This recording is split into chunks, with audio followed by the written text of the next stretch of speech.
نحمده ونصلي على رسوله الكريم اما بعد فاعوذ بالله من الشيطان الرجيم بسم الله الرحمن الرحيم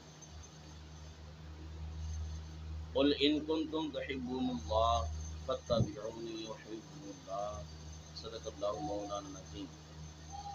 نہایت ہی واجب الاحترام سامعین ناظرین، ہمارا سلسلہ جان ہے عشق مصطفیٰ صلی اللہ علیہ وآلہ وسلم۔ یہ ہمارا اول والیوم ہے اور اس میں ہم آپ کی خدمت میں صحابہ کرام رضوان اللہ تعالی علیہم اجمعین کا جو عشق ہے وہ آپ کی خدمت میں ہم پیش کرتے آ رہے ہیں۔ ہمارا سلسلہ جاری ساری ہے اور ہمارے اس سلسلے کا موضوع ہے جان ہے عشق مصطفیٰ صلی اللہ علیہ وآلہ وسلم۔ آج ہم آپ کے سامنے حضرت سیدنا ابو ذر غفاری رضی اللہ تعالی عنہ کا عشق پیش کریں کہ آپ نے کس انداز سے سرکار دو عالم علیہ السلام سے عشق فرمایا۔ یہ ان نفوس قدسیہ میں سے ہیں جنہوں نے دعوت اسلام کو ابتدا میں قبول کیا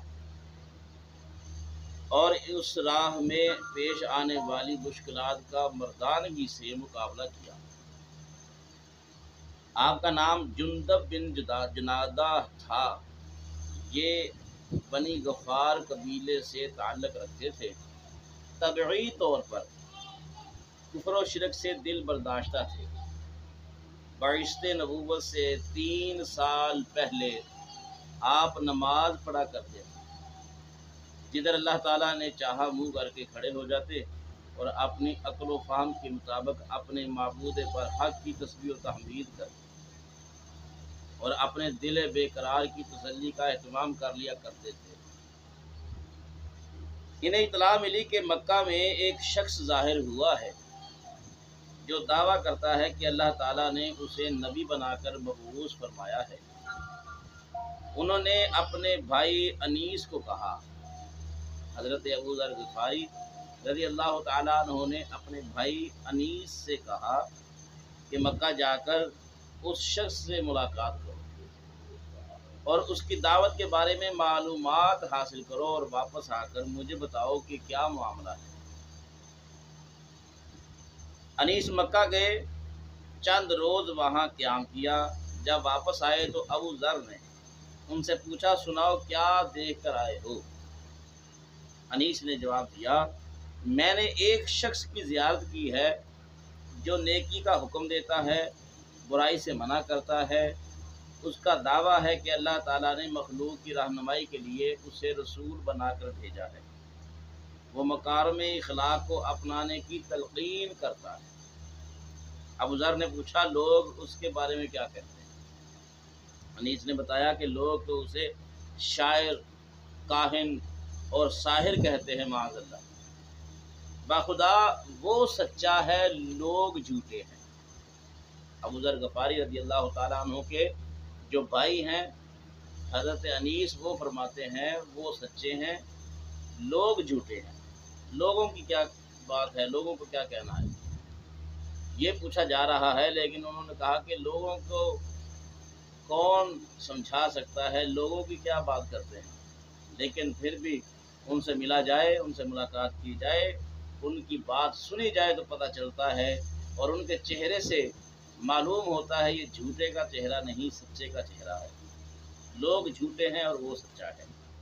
ابو ذر نے اپنے بھائی کو کہا، میرے اہل و عیال اور کاروبار کا خیال رکھنا، اب میں جاتا ہوں اور اس ہستی کی زیارت کرتا ہوں۔ انیس نے حامی بھر لی اور ساتھ ہی اپنے بھائی کو نصیحت کی کہ اہل مکہ سے ذرا محتاط رہنا۔ ابو ذر غفاری رضی اللہ تعالیٰ عنہ کے بھائی ابو ذر غفاری کے جانے کے وقت فرماتے ہیں کہ مکہ کے جو لوگ ہیں ان سے ذرا محتاط رہنا۔ ابو ذر کہتے ہیں کہ میں نے ایک توشہ دان میں کھانے کا سامان رکھا، ہاتھ میں عصا تھاما اور مکہ کی طرف روانہ ہو گیا۔ ساری مسافت پیدل طے کی۔ جب میں پہنچا مکہ شریف میں، آپ فرماتے ہیں وہاں میری نہ جان نہ پہچان تھی، میں نے سیدھا حرم شریف کا رخ کیا۔ میں اس شخص کو نہیں جانتا تھا جس نے نبوت کا دعویٰ کیا تھا اور جس کی زیادت کا شوق کشاں کشاں مجھے یہاں لے آیا تھا، اور کسی سے حضور علیہ الصلوۃ والسلام کے بارے میں پوچھنا بھی مناسب نہیں سمجھا۔ آپ فرماتے ہیں کہ اس لیے نہیں کسی سے پوچھا کہیں میں کسی مشکل میں نہ پھنس جاؤں، کیونکہ لوگ دشمن تھے، مکے کے جو کافر تھے وہ دشمن تھے۔ آپ فرماتے ہیں کہ میں انتظار کرتا رہا یہاں تک کہ رات ہو گئی۔ میں وہیں لیٹ گیا، مجھے علی المرتضیٰ کرم اللہ وجہہ الکریم نے دیکھا۔ آپ سمجھ گئے کہ میں مسافر ہوں، میرا یہاں کوئی ٹھکانہ نہیں، اس لیے حرم شریف میں آرام کر رہا تھا۔ آپ فرماتے ہیں کہ علی المرتضیٰ کرم اللہ وجہ کریم نے مجھے اپنے پیچھے پیچھے چلنے کا اشارہ فرمایا، چنانچہ میں آپ کے پیچھے پیچھے چل پڑا۔ آپ فرماتے ہیں کہ راستے میں نہ آپ نے مجھ سے کوئی کلام کیا نہ میں نے کچھ کلام کیا، نہ میرے بارے میں انہوں نے مجھ سے پوچھا نہ میں نے خود اپنے بارے میں کچھ بتایا۔ رات آپ کے ہاں بسر کی، صبح ہوئی تو اپنا توشہ دان اٹھایا اور حرم میں آ کر پھر وہیں پر ڈیرا ڈال لیا۔ دوسرا دن بھی گزر گیا، مجھے کل کی طرح بے خانما دیکھ کر اپنے ساتھ لے گئے علی المرتضیٰ کرم اللہ وجہ کریم۔ راستہ میں سکوت طاری رہا، یعنی کوئی بات نہ کی، نہ میں نے کوئی بات کی، نہ میری طرف سے پوچھا گیا تو نہ میں نے خود اپنا کچھ بتایا۔ آپ فرماتے ہیں کہ دوسری رات بھی گزر گئی، صبح کا ارادہ ہوا تو اپنا سامان اٹھا کر حرم شریف میں پھر آ گیا۔ جب تیسرے دن کا سورج بھی غروب ہو گیا اور شام کے دھند لکے نے اپنی چادر پھیلانی شروع کر دی اور میں فرش حرم میں آرام کرنے کے لیے تیاری کرنے لگا، تو پھر شاہ مرداں شیر یزداں علی المرتضیٰ کرم اللہ وجہہ الکریم تشریف فرما ہوئے۔ وہ میرے پاس آئے اور مجھے اپنے ساتھ چلنے کا اشارہ کیا، میں پھر چل دیا۔ جب ہم منزل پر پہنچے تو آپ رضی اللہ تعالیٰ عنہ نے مہر سکوت توڑتے ہوئے دریافت کیا کہ تمہارا یہاں کیسے آنا ہوا؟ تیسرے دن یعنی تیسری رات جب آئی تو علی المرتضیٰ کرم اللہ وجہ کریم نے پوچھا کہ آپ کا یہاں آنا کیسے ہے، کیوں آئے ہو، کس لیے آئے؟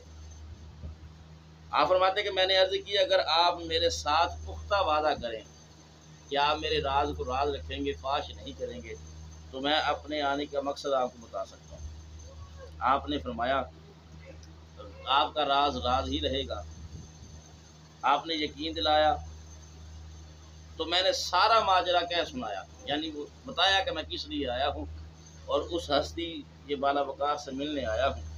میری بات سن کر آپ نے فرمایا بے شک وہ اللہ تعالیٰ کے سچے رسول ہیں، صبح میں تمہیں اپنے ساتھ ان کی خدمت میں لے کر جاؤں گا۔ صبح ہوئی تو حسب وعدہ آپ مجھے ساتھ لے کر جانے کے لیے تشریف لائے۔ مجھے فرمایا تم چپکے میرے پیچھے چلتے آنا، اگر مجھے کوئی خطرہ محسوس ہوا تو میں اس طرح کھڑا ہوں گا جس طرح میں لوٹے سے پانی بہا رہا ہوں یا اپنی جوتی کا تسمہ درست کر رہا ہوں، یعنی جیسے ہم بیٹھ جاتے ہیں اور اپنا جوتے کا تسمہ سیدھا کرتے ہیں، ایک پاؤں کھڑا ہوتا ہے، اور آپ نے فرمایا اگر میں اس حالت میں ہوں گا تو سمجھ لے گا کوئی مسئلہ ہے، جیسے میں تسمہ درست کر رہا ہوں۔ اگر کوئی خطرہ نہ ہوا تو میرے پیچھے پیچھے اطمینان سے چلے آنا۔ حضرت ابو ذر کہتے ہیں کہ سیدنا علی المرتضیٰ کرم اللہ وجہ کریم آگے آگے چلے، میں آہستہ آہستہ ان کے پیچھے پیچھے، چنانچہ آپ کی معیت میں حضور سرور کونین صلی اللہ علیہ وآلہ وسلم کی بارگاہ میں حاضر ہوا۔ میں نے عرض کی یا رسول اللہ صلی اللہ علیہ وسلم میرے سامنے اسلام پیش فرمائے، تو حضور علیہ الصلوۃ والسلام نے بڑے دل نشین پیرایا میں اسلام کی حقیقت سے مجھے آگاہ کیا۔ حضور علیہ الصلوۃ والسلام کی ہر بات میرے دل پر اترتی گئی، اثر کرتی گئی۔ آپ فرماتے ہیں کہ حضور علیہ الصلوۃ والسلام کا ارشاد اختتام پذیر ہوا تو میرا بخت خفتہ بیدار ہو چکا تھا، میرے تاریک دل میں ایمان کی نورانیت شمع کی طرح روشن ہو چکی تھی، شکوک و شبہات کا سارا غبار چھٹ گیا تھا۔ اسی وقت اور اسی جگہ حضور علیہ السلام کے دست ہدایت بخش پر میں نے اسلام کی دولت حاصل کی اور میں نے اسلام کی بیعت کی۔ حضرت ابوبکر صدیق رضی اللہ تعالیٰ عنہ بھی خدمت اقدس میں حاضر تھے۔ انہوں نے درخواست کی کہ حضور اپنے جان ساران غلاموں سمیت آج رات میرے قلب حزین میں رونق افروز ہو جائیں، یعنی آپ نے دعوت دی کہ میرے غریب خانے میں آپ کھانا تناول فرمانے کے لیے تشریف لائے اپنے سارے صحابہ کے ساتھ۔ آپ فرماتے ہیں کہ سرکار دو عالم علیہ السلام نے دعوت کو قبول فرمایا۔ رات کا کھانا سرور کونین صلی اللہ علیہ وآلہ وسلم حضرت ابو ذر غفاری رضی اللہ تعالیٰ عنہ اور دیگر احباب کا شان صدیقی میں تناول فرمایا، اور ابو ذر کہتے ہیں کہ میں زندگی میں پہلی مرتبہ طائف کے زبیب خشک میوہ جات کھانے سے لطف اندوز ہوا تھا۔ مرشد کریم نے اپنے نو آموز مرید کو دو خصوصی نصیحتیں فرمائیں۔ رسول اللہ صلی اللہ علیہ وسلم نے ان باتوں پر ان سے بیعت لی کہ وہ اللہ کی راہ میں کسی سے ملامت کرنے والے کی ملامت کی پرواہ نہیں کریں گے، نیز وہ حق بات کہیں گے، یعنی اس بات پر بیعت ہوئی، نصیحت فرمائی گئی کہ اللہ تعالیٰ کی راہ میں کسی ملامت کرنے والے کی پرواہ نہیں کرنی اور حق بات کرنی ہے، خواہ وہ کتنی کڑوی ہی کیوں نہ ہو۔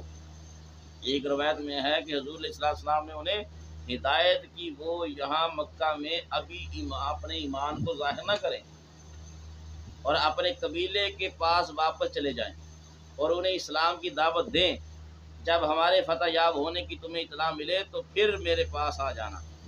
آپ نے عرض کیا یا رسول اللہ صلی اللہ علیہ وسلم، اس ذات کی قسم جس نے آپ کو حق کے ساتھ مبعوث فرمایا ہے، میں تو مشرکین کے مجمع میں جا کر اپنے ایمان لانے کا اعلان کروں گا۔ اللہ اکبر۔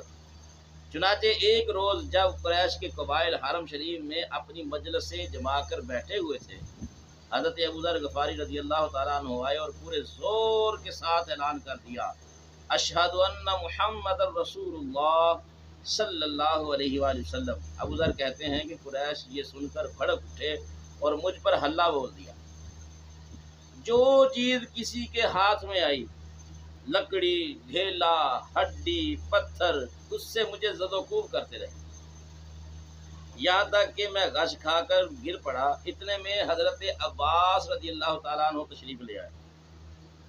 انہوں نے مجھے جھک کر دیکھا تو پہچان لیا اور انہیں جھڑکتے ہوئے کہا، کم بختو، یہ کیا کر رہے ہو؟ یہ قبیلہ غفار کا آدمی ہے جسے مار مار کر تم نے ادموا کر دیا ہے۔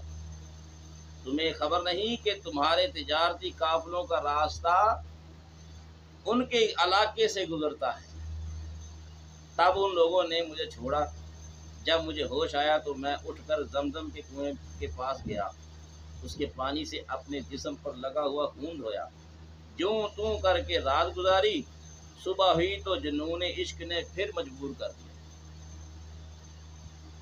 پھر آپ فرماتے ہیں کہ محبت غالب آ گئی، عشق غالب آ گیا کہ کفار کے بھرے مجمع میں اپنے محبوب کی رسالت کا پھر اعلان کروں۔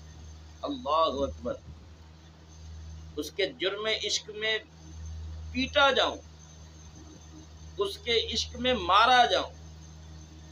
اللہ اکبر۔ میرے انگ انگ سے خون کی ندیاں بہہ نکلیں۔ چنانچہ دوسرے روز قریش حسب دستور جب اپنی محفلیں جما کر بیٹھ گئے تو میں نے اپنے پھپھڑوں کی پوری طاقت سے اعلان کیا، اشہد ان محمد رسول اللہ صلی اللہ علیہ وسلم۔ میں نے یہ اعلان کر کے گویا ایک چھتے میں ہاتھ ڈال دیا۔ آپ فرماتے ہیں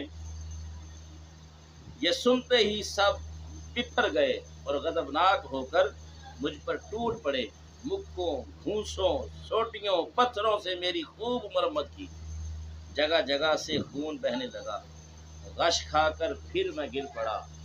تو پھر حضرت عباس رضی اللہ تعالیٰ عنہ پھر جلوہ گر ہو گئے، میری نجات کے لیے فرشتہ بن کر آ پہنچے۔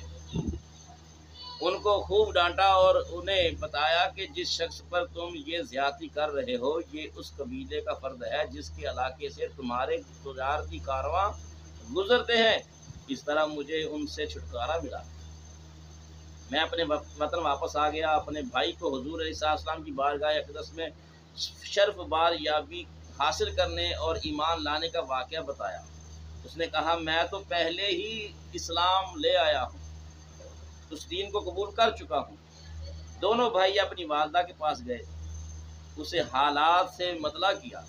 وہ نیک بخت خاتون بھی پہلے ایمان لانے پر آمادہ ہو چکی تھی۔ ان کی دعوت کی دیر تھی کہ انہوں نے اس دعوت کو قبول کرنے کا اعلان کر دیا۔